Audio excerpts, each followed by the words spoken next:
Lo que nunca me van a perdonar es que en esos 12 años y medio pudimos lograr los niveles de desempleo más bajos, pero también la participación de los trabajadores más alta en toda la historia del PBI nacional. O pagarle al fondo para que no nos digan cómo tiene que ser la política económica del país. Me gatillaron en la cara porque me quieren presa o muerta. ¿No se dan cuenta que en definitiva lo que nunca van a poder evitar que vuelva es el pueblo, que tiene una identidad y que tiene una historia en la República Argentina? ¿Creen, como creyeron, echándolo a Perón 18 años, se iban a olvidar? ¿Cómo la gente se va a olvidar de que hay que comer 4 veces al día? ¿Cómo la gente se va a olvidar? Bueno, hace hoy exactamente 3 años, en realidad se va a cumplir cerca de las 21 horas del día de hoy, son los 3 años del intento de magnicidio contra Cristina Kirchner. Te voy a contar algo que no lo he contado muchas veces. Yo en ese momento estaba en Crónica TV, eran 9:15 de la noche. Bueno, lo vas a ver Fernando TVL también. Estaba Trebuch en ese momento, yo era panelista por decantación, necesitaban un periodista de policiales a tal hora, bueno, caí en ese horario. Un grupo de periodistas, turno tarde, periodistas de la calle. Allí estaba la compañera Corrales en la puerta de la casa de Cristina y nos tira 9:10, 9:15 de la noche, cuando empezó a aclararse lo que había pasado 5 minutos antes, que le habían gatillado en la cara a Cristina Kirchner, que es la imagen, bueno, que estamos mostrando, algo que me parece no tenemos que dejar pasar por alto, ¿no? Una Cristina que después de ese momento, en este justo video, dice, no pasó nada, se le cayó un libro. Nunca se enteró Cristina hasta que entró a su departamento que habían intentado matarla. Digo, esto es así. Todo esto que estás viendo es posterior al intento de magnicidio. En un momento se la escucha a Cristina decirle a los seguidores, cuidado, cuidado, déjenlo. Claro, no percató Cristina que Fernando Sabac Montiel había querido matarla, que lo que se cayó no era un libro, sino una pistola, un revólver. Pone acá el volumen, a ver. Bueno, después de esa situación, Cristina dice, no, se le cayó un libro, siguió saludando, se mete a su casa y allí reacciona de esta brutalidad.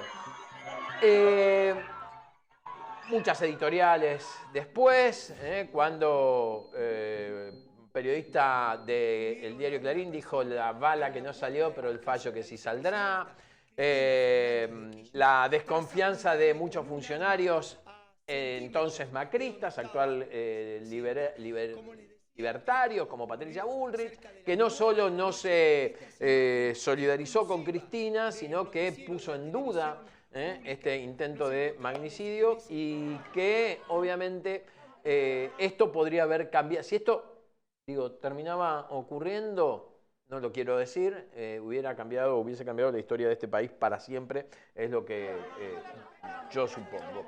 Fernando Tevele es periodista de La Retaguardia, un medio de comunicación autosustentable que está siguiendo muy de cerca el juicio por el atentado contra Cristina y que tiene una mirada, por supuesto, que compartimos y que quiero compartir también con ustedes porque, como te decía, sigue muy de cerca el juicio por este atentado que fue brutal. Yo recuerdo la conmoción, ¿no? en ese momento. Yo de Crónica, Fernando, te cuento, volvía en colectivo con miedo. Todos los pasajeros íbamos con miedo porque no sabíamos qué podía pasar, ¿no? Después de que a una expresidenta y de la talla de la figura de Cristina hayan intentado matarla. Bueno, el análisis que quiero que compartamos es a 3 años de esta locura, de esta situación tan terrible, cómo está la causa, qué cosas nuevas han surgido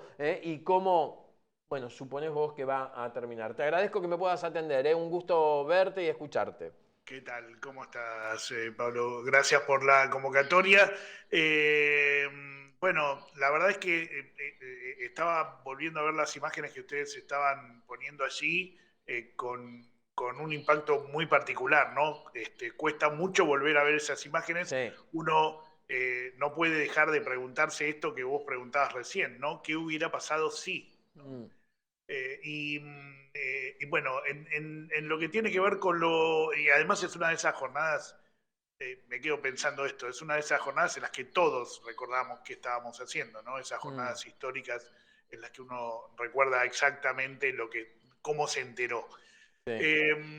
En lo que tiene que ver con lo judicial, bueno, la justicia argentina, ¿no? Uno podría hacer un saldo positivo y un saldo negativo de lo que está pasando con la investigación de esta causa.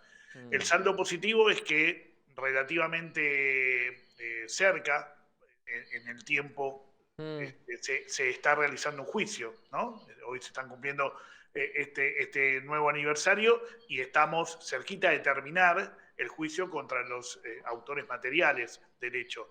Imagínate que yo todos los días en la retaguardia aquí con el equipo estamos transmitiendo juicios, la mayoría vinculados a la dictadura, es decir, que estamos acostumbrados a hacer juicios 50 años después. Para nosotros haber comenzado un juicio a 1 año y medio, 2 años de que se produjera el atentado, 1 año y medio, cuando comenzó el juicio, había pasado, es un dato positivo. Pero viene pegadito el negativo, no se entusiasmen con el dato positivo, porque pegadito viene el dato negativo, que es, aquí están sentados nada más que 3 personas acusadas, 2 de ser los autores materiales que estaban en el lugar, que son Fernando Sabac Montiel y Brenda Uliarte, y hay un tercer acusado, Gabriel Nicolás Carrizo, que la semana pasada quedó libre porque ni la querella de Cristina ni la fiscalía lo acusaron. Si querés después podemos hablar de eso. Sí, claro. Nos resultó muy sorprendente a Carlos Rodríguez y a mí, que estamos en la cobertura de este juicio. Podría leerse que el juicio se esté realizando con esta velocidad también como un techo, ¿no? Quiero decir, están solo quienes jalaron del gatillo y quienes estaban ahí haciendo el soporte, pero nada o sea, como si fueran una célula fantasma y autogestiva, ¿no? Y todos tenemos la sensación de que aquí pudo haber habido una planificación más política, por decirlo de algún modo, y hay otra causa en la justicia que también lleva adelante la jueza Capuchetti, muy cuestionada por la elevación oral de este juicio que estamos haciendo y del otro que todavía no sale, que tiene investigado a Gerardo Milman por aquel dato que aparece en una reunión en un bar frente al Congreso, en el que él le habría dicho a 2 de sus secretarias que cuando la maten yo ya voy a estar de viaje. Y bueno, los pibes estos de Revolución Federal, uno de los grupos más radicalizados en aquel momento, que habían tenido contacto con Uliarte y Sabac Montiel, que habían ido a algunas de esas actividades, la marcha de antorchas a la Casa Rosada, esa gran marcha donde hubo guillotina preparada por la gente de Revolución Federal. Bueno, esos pibes que fueron testigos en este juicio están también investigados allí. En este juicio particular que se está llevando adelante ahora, la verdad es que para mí fue muy enriquecedor poder seguir este juicio. En principio porque declararon un montón de pibes, son muchachos jóvenes, que rondan los 30 años, ¿no? Tanto los acusados como sus amigos. Tenían un grupo de WhatsApp que se llamaba Girosos, que todos coinciden en que estaba armado para planificar jodas, ¿no? Eso es lo que dicen ellos, para planificar reuniones donde supuestamente se divertían, pero también en los mensajes de WhatsApp que se vieron en el juicio, había opiniones políticas y había incluso Sabanc Montiel allí anticipado que iba a intentar matar a Cristina. Bueno, muchos de esos pibes y pibas que comparten ese grupo estuvieron yendo. Y allí vimos desde pibes rotos, ¿no? Por la pospandemia, pibes no marginales, ¿no? Sino pibes y pibas de clases medias bajas. Medianamente formados, ¿no? Digo, medianamente formados. Claro, yo diría que ahí uno es donde ve esta diferencia con lo que antes era estar medianamente formado, ¿no? También, sí. También. Pibes y pibas realmente rotos es la mejor definición. Sí, ahí está. Y bueno, y también allí en ese grupo había algunos pibes ya más formados con cuestiones ultraderechistas o directamente nazis, incluso con algunos tatuajes nazis. Bueno, todo ese conglomerado de pibes y pibas del conurbano me parece que son muy representativos también de lo que se puede leer que pasó después a nivel electoral con Milei ganando, ¿no? Incluso muchos de ellos decían que se habían sentido atraídos por las ideas de Milei. Bueno, sí. Lo dijo incluso este mismo Carrizo, que es el que quedó sin acusación. Sí. La Fiscalía y la querella pidieron 15 años para Sabanc Montiel y para Brenda Uliarte porque ellos, bueno, porque es el máximo de lo que se puede pedir. Aquí uno dice, pero ¿cómo? Fue un intento de magnicidio. Sí, en lo técnico no es un homicidio lo que se está juzgando, es un intento de homicidio porque falló. Claro. Entonces el intento de homicidio tiene penas más bajas, la máxima es la de 15 años y se le han pedido 15 años a cada uno. La Fiscalía además pidió que Sabanc Montiel termine con una pena unificada, si es condenado, de 19 años de prisión, porque tiene una condena que salió durante el juicio por... material de abuso, ¿no? Y por distribuir material de abuso sexual infantil, exactamente. Sí, vos sabés que a mí, Fer, me suena, y capaz que estoy equivocado, ¿no? Que esta quita de responsabilidad a Carrizo, ahí intuyo que hasta Cristina ha intervenido en esta decisión de su defensa de no acusarlo, ¿no? Al no hallar pruebas concretas, imagino yo, Cristina dijo, bueno, vayamos por los reales responsables concretos del hecho, porque prácticamente la justicia, esta línea contra Milman ya la ha descartado. De hecho, Milman sigue en su banca. Llama la atención que, bueno, Bullrich haya estado o haya sido quien, a ver, ¿cómo decirlo? Supuestamente mandó a limpiar los teléfonos de Milman. Se reitera o se repite que las fuerzas que hoy sí conduce en Bullrich vayan a peritar los teléfonos de Españolo, ¿no? Digo, cosas que son diferentes hechos, pero que tienen más o menos la misma lógica. ¿Vos qué crees que va a terminar cumpliéndose estas condenas que piden para Uliarte, para Sabanc Montiel? ¿La justicia va a ir por allí finalmente, por lo menos el tribunal? Varias cosas. Primero, podríamos tener cierta tranquilidad en cuanto a que los teléfonos a los que hacías referencias de estos personajes que están ahí, que uno no sabe hasta dónde son culpables y hasta dónde están siendo denunciadores, o por ahí son las dos cosas.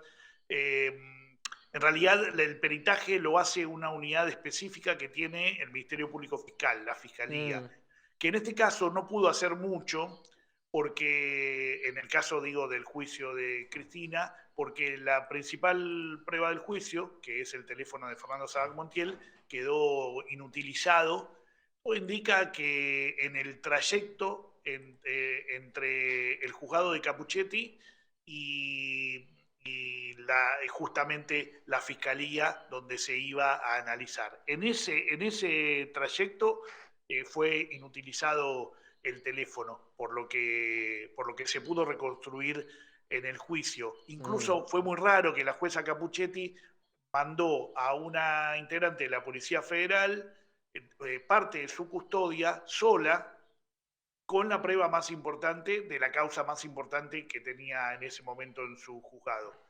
Es raro, ¿no? Mandar solo a una persona, por más que sea policía, con una prueba tan relevante. Cuando llega al lugar de la fiscalía, de la Policía de Seguridad Aeroportuaria, perdón, donde tenían que recibir para hacer el peritaje, lo que dicen los de la PSA es que ya llegó con el sobre abierto y el teléfono adentro, pero un sobre papel madera abierto, ¿no? De hecho, a partir de ese caso, el teléfono de Sabac Montiel, se cambió el protocolo de cómo deben custodiarse estas pruebas, y ahora se utiliza lo que se llama un sobre Faraday, que es un sobre como cuando vas a la farmacia esta más conocida, Sí, que, sí. bueno, que te cierran y te ponen un precinto y te dan ahí lo que vos compraste, bueno, eso. Yo diría que hay muy pocas posibilidades de que Montiel y Uliarte, Sabac Montiel y Uliarte no sean condenados. Van a ser condenados, y yo creo que van a ser condenados los dos a 15 años de prisión, y Sabac Montiel tendrá que estar 19. El caso de Carrizo, no habrá acusación, como vos bien pensás.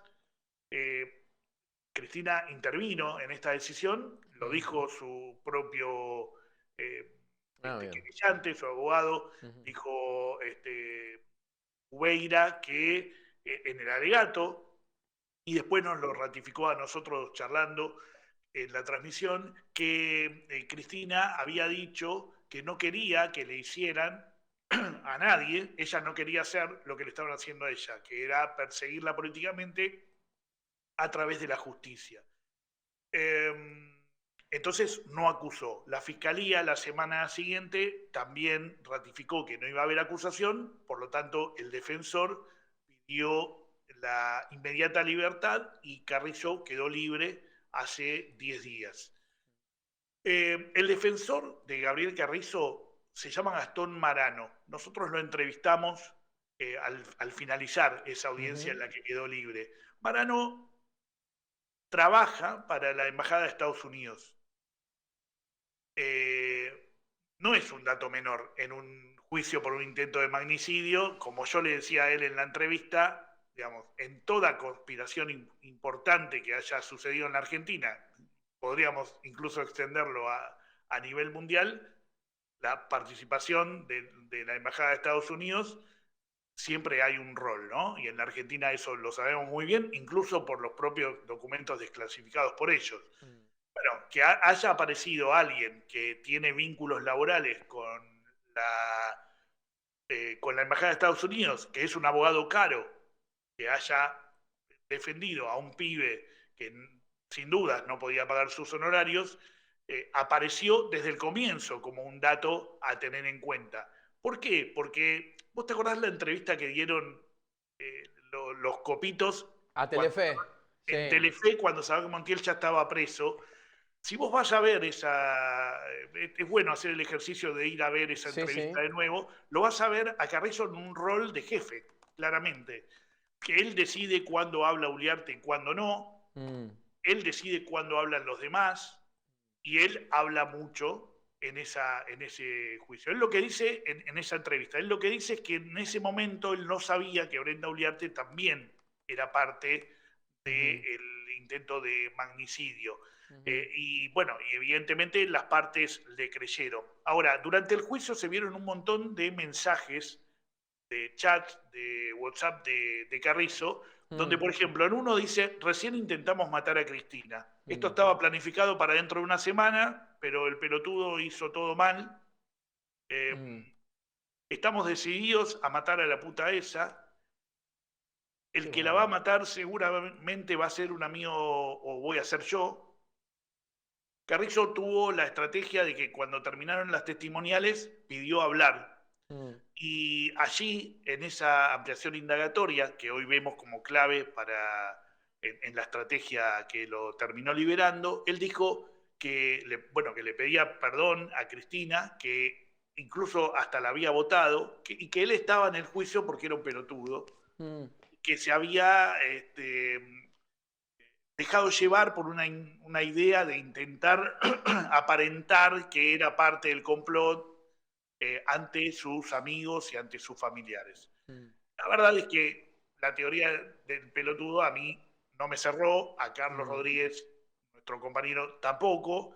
Por eso recopilamos todos esos datos antes de los alegatos y después nos sorprendimos con la no acusación. Pero bueno, evidentemente entienden que no hay pruebas para intentar condenarlo. A nosotros lo que nos parece es que desde la propia asunción de Marano como su abogado defensor y con todos los datos que aparecieron en el juicio, donde incluso él se pone en el rol de jefe de lo que llamaba una cooperativa. Él decía que tenía una cooperativa, pero en realidad él era el dueño de las máquinas que hacían los copitos, y les cobraba a quienes salían a la calle un porcentaje por las ventas. Bueno, a nosotros nos parecía que tenía incluso como un rol de organizador, pero evidentemente no es lo que entendieron quienes estaban dentro del juicio. Sí, sí, sobre todo por estas últimas declaraciones que vos decís, ¿no? Si está claro, ahí mientras conversábamos veíamos la imagen de esta conferencia de prensa improvisada por parte del noticiero de Telefe y también lo que había dicho Carrizo, ¿no? Que habían intentado matar recién intentamos matar a Cristina. Bueno, y queda ahí en cada uno de nosotros saber también o creer qué fue lo que vio tanto la defensa como la parte acusatoria para quitarlo, para sacarlo del medio de la reunión. Jimena Tesanos Pintos, la famosa vecina de arriba de Cristina, también ha tenido una participación, ¿no? Bastante fuerte. Por lo menos, no quiero decir en el intento de magnicidio, no sé si me jugaré tanto, pero sí que libertarios habían subido a su departamento, digo, cosas que han ocurrido también previo y posterior al hecho, Fer. Y también dio testimonio en el juicio, por eso digo que el juicio fue realmente interesante. Sí, estuvieron fue interesante. Todos los referentes de Revolución Federal, Jonathan Morel, que es el que vendió, el que hizo la guillotina, que aprendió a trabajar con la madera con un curso de YouTube, con un tutorial, y que después terminó vendiéndole a la hermana de Caputo, que tiene un emprendimiento en Neuquén. Le terminó comprando a Jonathan Morel 500 mesas de luz, inexplicable, la verdad, sobre todo por quiénes son cada uno de los personajes, y bueno, muchos entendimos que allí quizás había una fuente de financiamiento para este grupo que estaba radicalizado, ¿no? Sin dudas. Y Tesanos Pinto también estuvo dando testimonio en este juicio. Ella, bueno, por supuesto, ratificó, no podía hacer otra cosa, que vivía en el piso de arriba de Cristina en ese momento, pero lo más grave del asunto es que en esa testimonial también quedó claro que se hacían reuniones allí de anticristinistas radicalizados, entre los que estaban estos pibes de Revolución Federal, que también ratificaron haber ido y haber mantenido reuniones allí, e incluso sobre el final de su testimonio, medio que se le escapó decir que, queriendo decir que había sido rara la actitud de la custodia de la presidenta el día del atentado, terminó admitiendo de alguna manera que sabía perfectamente cómo se movía la custodia de Cristina, ¿no? En esa crítica había una admisión de que había también hecho alguna inteligencia sobre cómo se manejaba la custodia de Cristina. Pero bueno, fue como testiga en el juicio y habrá que ver qué pasa después, cuando termine este juicio, en el momento de la instrucción de la otra causa, que yo confío en que algún día va a llegar, que quizás haga falta que pase este gobierno, ¿no? Quizás la justicia espera esos tiempos, como esperó con la causa de Cristina también, al cambio de gobierno para poder allí avanzar. Pero fue una de las declaraciones más interesantes, estas que yo te decía, que realmente fueron muy interesantes. También estuvieron otros referentes de estos grupos de ultraderecha que hoy están con Milei, como, si yo te lo digo, probablemente no los conozcamos porque no los tenemos en el radar, pero son gente importante en el microclima de la ultraderecha, como el negro Almeida, que es un pibe que dice que hace stand-up. La verdad es que tiró algunos chistes ahí, no lo vayan a ver porque no hizo reír a nadie, pero además, este tipo, por ejemplo, fue a la marcha del día después. ¿Te acordás que hubo una marcha convocada el día después para repudiar? Sí, marcha y fue feriado también, ¿te acordás? Exacto. Y él fue a esa marcha y se filmó diciendo, en modo selfie, si esta gente supiera que el que intentó matarla estuvo en mi cumpleaños. ¡Qué locura! Porque efectivamente Sabac Montiel estuvo en su cumpleaños, que había sido un par de meses antes. Bueno, todos estos personajes fueron al juicio a decir que todo era una joda, que es la manera que tienen de comunicarse, pero que serían incapaces de, que no están a favor de. Bueno, y en realidad a todos bueno, no sé si a todos, a nosotros en la cobertura nos pareció claramente una diría, una manera ensayada de intentar correrse de las responsabilidades en el hecho. Y yo creo que igual hay un análisis interesante para hacer.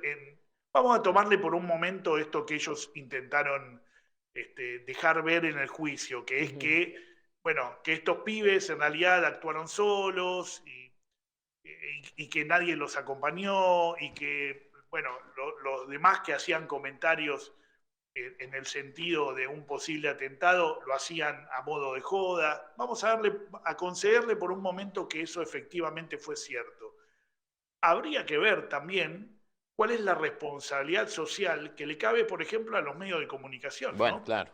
Todo esto nació en el odio en los medios de comunicación, después se trasladó a las redes, pero las redes todavía no eran muy fuertes, y si uno leía los libros de comentarios de las publicaciones de los medios comerciales, de Perfil, de Clarín, que ahora ya no existe más eso como un modo de comunicación porque lo reemplazó las redes sociales, pero antes eran los foros que vos podías dejar comentarios abajo de las notas, y ahí uno ya empezaba a ver una cosa de violencia que después se trasladó a las redes sociales, ¿no? Y todo eso generó un caldo de cultivo que también bien podría haber hecho que 2 o 3 pibes demasiado rotos hubieran intentado ejecutar sin ningún tipo de ligazón hacia arriba un intento de magnicidio. Esa es una teoría posible porque puede suceder también. Lo que nosotros tendemos a pensar es que aquí hubo una organización criminal que intentó desatar una guerra civil. Lo dijo esto Sabac Montiel. El único momento, el día 1, que mostró algo de arrepentimiento cuando habló, dijo, bueno, mucho que él quería ser famoso y que quería pasar a la historia como una suerte de San Martín, pero también en un momento dijo que él, ahora analizando los hechos, cree que lo mejor que pudo haber pasado es que haya sucedido lo que pasó, que es que haya fallado en el intento, porque si no se hubiera desatado una guerra civil en la Argentina. Y creo que, digamos, hubiera cambiado el escenario por completo. De hecho, yo creo que cambió por completo el escenario después del atentado. Cambió Cristina, seguramente después del atentado. No podría ser de otra manera después de un intento de asesinato como el que la tuvo como protagonista. Y creo que, aunque no las veamos muy claramente porque no hubo muerte, por fortuna, estaría bueno que analizáramos las consecuencias del intento de magnicidio, que también las tuvo. Nos quedan un montón de preguntas, un montón de respuestas. Y bueno, ¿no? Digo, saber que gracias a Dios, lo voy a decir y capaz que te va a sonar a vos o a la gente raro, gracias a Dios, por el cariño que yo también le tengo a Cristina, porque digo, ya esto traspasa la objetividad, y pongo comillas, Fer, periodística, ¿no? Porque cuando uno de este lado, de la grieta, ¿cómo decirlo?, muestra cierto acercamiento a un sector político, insisto, los de este lado de la grieta somos pagos, somos planeros de Cristina y demás. Cuando estás del otro lado sos periodista independiente, cosa que no se está viendo ahora, ¿no? Claro. Digo que, insisto, digo que eso no ocurrió, que el hecho per se no pudo llevarse a cabo, porque, insisto con lo mismo, hoy seríamos otro país, hoy seríamos otro país. Pero queda que la justicia haga su resumen final. ¿Vos sabés cuándo es el dictado de la Y ahora condena? nos faltan los alegatos de las defensas, que Ajá. comienzan la semana próxima. Esta semana no hay audiencia. Bien. El miércoles siguiente tenemos alegatos de las defensas. Bien. Son 2 jornadas y después el tribunal escuchará las últimas palabras. En un mes vamos a tener veredicto. En octubre, seguramente los primeros miércoles de octubre, vamos a tener veredicto en el juicio. Vos sabés que tomo una cosa más, si me permitís, si tengo tiempo. Obvio, sí. A propósito de lo que decías vos recién, a nosotros esta cobertura nos trajo un montón de satisfacciones en lo periodístico, entre otras cosas porque somos el único medio que está transmitiendo en vivo, que transmitió en vivo todo el juicio. Nosotros arrancamos pensando que alguno se nos iba a sumar y la iba a ver en el camino, la relevancia de este juicio, pero yo sigo sorprendido. El juicio está por terminar y yo sigo sorprendido de la escasa cobertura que ha tenido un juicio semejante. Si hubiera sido un intento de asesinato del presidente de Estados Unidos y hubiera un juicio, yo te aseguro que los medios comerciales estarían haciendo una crónica todos los días de lo que está pasando en ese juicio. Y aquí eso no pasó. Pasó en algunos casos muy puntuales y particulares, y por supuesto el día del veredicto va a haber una cobertura particular. Pero además creo que es interesante analizar, perdón que nos pongan el centro a la retaguardia, pero analizar cómo nosotros llegamos a la cobertura de este juicio. Porque nosotros veníamos cubriendo juicios por crímenes de lesa humanidad, algunos de gatillo fácil, y cuando apareció este juicio dijimos, nosotros transmitimos juicios, no vamos a transmitir este. Y la decisión fue absolutamente periodística, porque nuestro medio no es un medio que, esto vos hablabas de la grieta recién, al que podamos calificar un medio kirchnerista. Nosotros somos un medio en el que quienes participamos, hay desde gente de izquierda, gente peronista, gente anarquista, digamos, podríamos enmarcarnos todos en eso que se llama campo popular, pero no somos un medio vinculado partidariamente como medio a ningún sector político. Entonces, la decisión que tomamos de cubrir este juicio fue meramente periodística. Y es sorprendente que un medio tome no es usual hoy que un medio tome una decisión de qué va a cubrir o qué no va a cubrir solo por una cuestión periodística. Porque en general esas decisiones de agenda en los medios de comunicación se toman por lo que uno piense, si está a favor o si está en contra de eso que va a pasar, ¿no? Y a nosotros esto nos hizo reflexionar mucho, ¿no? De cómo los periodistas dejamos de hacer periodismo para pasar a hacer otra cosa, sin darnos cuenta, incluso con la intención de seguir haciendo periodismo, y tomamos las decisiones de agenda, no siempre por si un hecho periodístico vale la pena ser cubierto o no, sino por lo que pensamos. Dejo otra reflexión ahí. Fer, volvemos a hablar más cerca de la finalización del juicio, si te parece. Seguramente quizás el mismo día o después, eso lo vamos a ir viendo en el transcurso de los días. Felicitaciones por la cobertura que ha hecho la retaguardia. Nosotros hemos tomado, por supuesto, señal en vivo también del juicio gracias a ustedes, así que estamos para lo que ustedes dispongan. Un abrazo enorme, gracias. Gracias, Pablo, un abrazo. Que sigan muy bien. Fernando TVL es periodista de la retaguardia. Queríamos tener una sinopsis. Fue larga, pero finalmente una sinopsis del juicio contra los acusados de intentar matar a la ex presidenta de la Nación. Hoy se cumplen 3 años. Fíjate que te mandé un flyer sobre la actividad que va a haber hoy a partir de las 6 de la tarde, allí en San José 1111. Esto va a ser a partir de las 6 de la tarde.